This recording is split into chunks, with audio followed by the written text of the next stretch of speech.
बनवण्यासाठी मी इथे ह्या वाटीच्या मापाने 2 वाटी असा मैदा घेतलेला आहे। अर्धा चमचा ओवा घेतलेला आहे, तो असा मी हातावरती क्रश करून यामध्ये टाकणार आहे। ओवा तुम्ही जिरे घेतले तरी चालेल। चवीनुसार मीठ। आणि आता यामध्ये मी असं थंडच तेल घातलेलं आहे, खूप म्हणजे गरम केलेलं नाही आहे। तुम्ही तेलाऐवजी तूप देखील घालू शकता।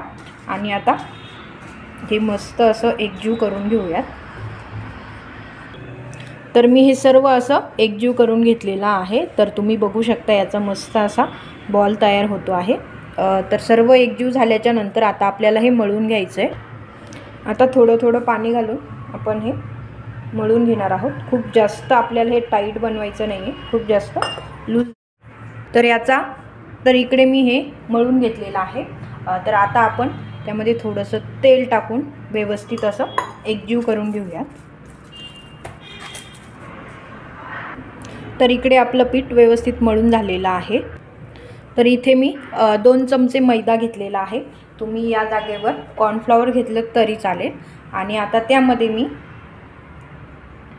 2 चमचे साजूक तूप घालते। आपल्याला याचं मोहन तयार करायचं आहे। आणि आता हे व्यवस्थित मिक्स करून मस्त हे बॅटर आपण खारीच्या त्या पोळीवरती लावणार आहोत। तर हे अशा पद्धतीने आपण हे मिक्स केलेलं आहे।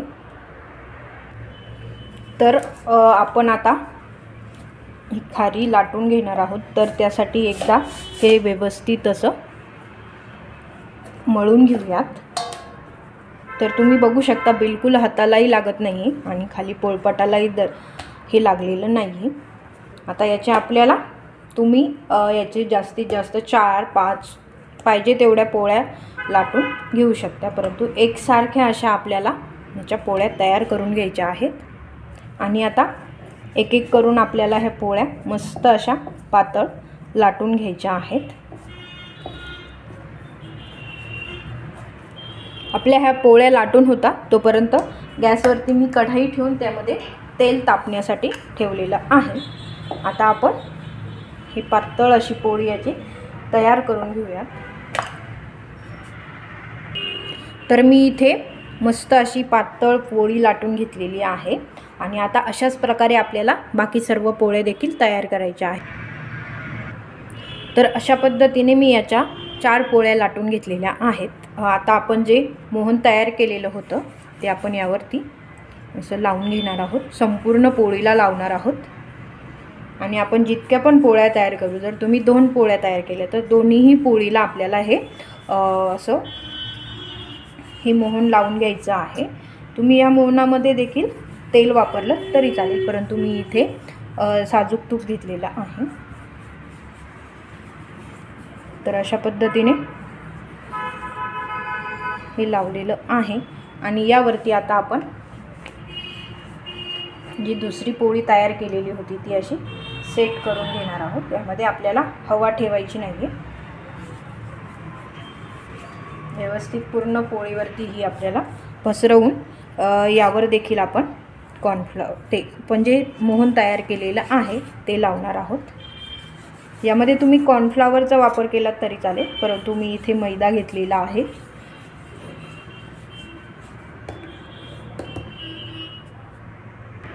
तर अशा 4ही पोळ्या यावरती ठेवल्याच्या नंतर आपण याचं असं चौकोनी घडी करून घेणार आहोत। आणि प्रत्येक घडीमध्ये देखील आपल्याला असं थोडंसं मोहन लावून घ्यायचं आहे। मोहन खूप जास्त नाही लावायचं, नंतर मग आपली खारी तेलकट बनते।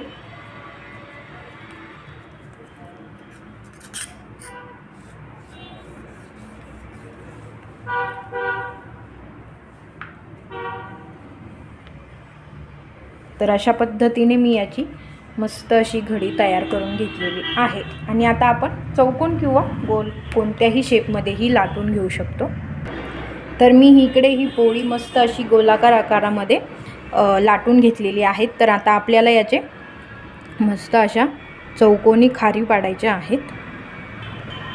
खूप जास्त आपण हे जाड देखील ठेवलेली नाही आहे, मीडियम लाटून घेतलेली आहे।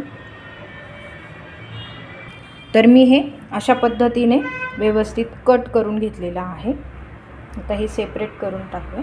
तर तुम्ही बघू शकता अशा पद्धतीने मी हे जाड देखील ठेवलेलं होतं. आता हे सर्व आपण सेपरेट करून एका ताटामध्ये काढून घेऊया. इकडे आपलं तेल देखील गरम झालेलं आहे.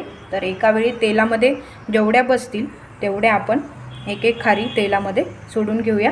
गॅस मंद ठेवलेला आहे आणि मंद गॅसवरच आपल्याला ही खारी मस्त अशी लाल रंगामध्ये तळून घ्यायची आहे. तर तुम्ही बघू शकता आपल्या खारी मस्त अशा वरती आलेल्या आहे. आपण आणखी ह्या पलटून घेतलेल्या नाही आहेत. तर हळूहळू याला लेअर सुटायला देखील सुरुवात झालेली आहे. गॅस मंद ठेवलेला आहे.